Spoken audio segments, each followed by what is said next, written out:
Distance between duties.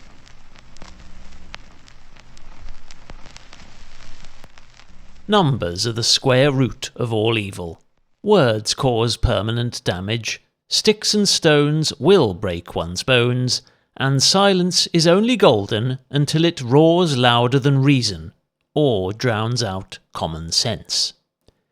Given these inconvenient truths, humanity's outlook appears bleak,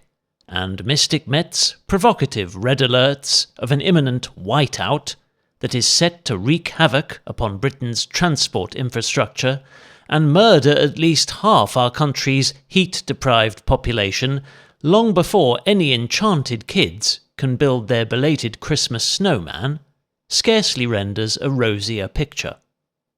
Meanwhile, in a world of pixelated pretense, where one is permitted to bury their head beneath golden sands for the duration of at least one free-wheeled coffee break, I observed a colossal user count totalling over 10,000 peddling puppeteers,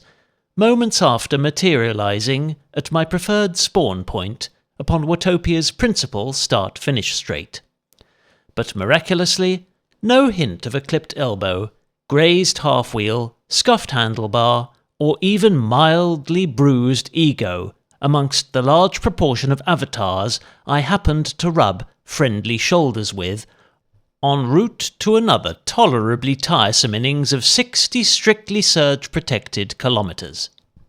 This consciously conservative approach to liberal proceedings yielded healthy returns from my devoted data loggers, with a metered average of 195 normalised watts being efficiently derived from just over 100 monitored minutes spent spinning dry Santini tomato side salads in Zone Zen's lemon-yellow lows, and at cadences more than twice as fast as those Gordon Ramsay, a certified casual Zwifter, could have managed after drizzling them with 2 pints of ultra-low virgin olive oil, distilled from a thriving grove filled with trees bearing the savoury fruits of Mother Nature's seasonal toil.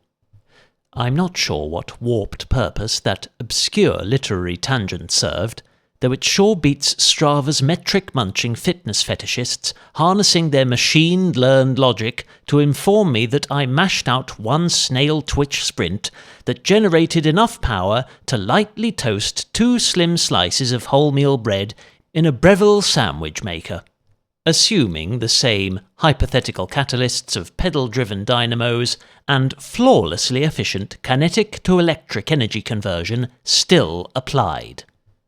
Warmed down to a humanely curated recital, consisting of several Chopin nocturnes, phrased to perfection by the immortal Arthur Rubinstein, and Fauré's Pavane, an orchestral concert piece by the underrated French composer, transcribed from its original predecessor for solo piano, and premiered in the very same year of his justly heralded Requiem. The relatively short work features an instantly recognisable main melody, alternately performed by the woodwinds and strings. Being both haunting and beautiful, with a melancholic overtone that perfectly characterises its wordless narrative, the piece harbours numerous emotive tonal shifts from its dominant key of F-sharp minor, and has been exploited to dramatic effect within many contemporary cultural contexts, including TV commercials and as incidental music for movies or high-pedigree drama series, usually when the budget had been expended on the actors and wardrobe department. In its later choral arrangement, which adds prophetic lyrics to the sublime musical backdrop, it was also the official theme used to introduce the BBC's coverage of Planet Earth's most prestigious football tournament in 1998. Yes, that's the one when Beckham kicked Simeone and was booted off. And all this divine sonic EPO whilst my avatar cruised repeatedly back to his touchdown point, seemingly transfixed by the colourful tour-themed graffiti that Zwift's talented artists have tastefully scribbled all over their spiritual homeland's seamlessly textured tarmac. Best kept secret. Somehow finding ways to make all those mundane miles between housebound bouts of non-cyclical domesticery count, albeit for no more than the sum of their insignificant parts. Besides adding 2 mission-critical consumables to an ever longer shortlist of depleted supplies that I'd been tasked to forage before the arrival of guesting gourmets and 1 teetotaling tradesman, this heavily truncated trundle to and from my hometown's high street involved a brief stationary interval of Turkish scalp topiary, facilitated by the same establishment I had frequented on the last occasion that I'd been compelled to seek a personal manicuring service which most men with enough head hair to require it would rather permanently cut out of their lives.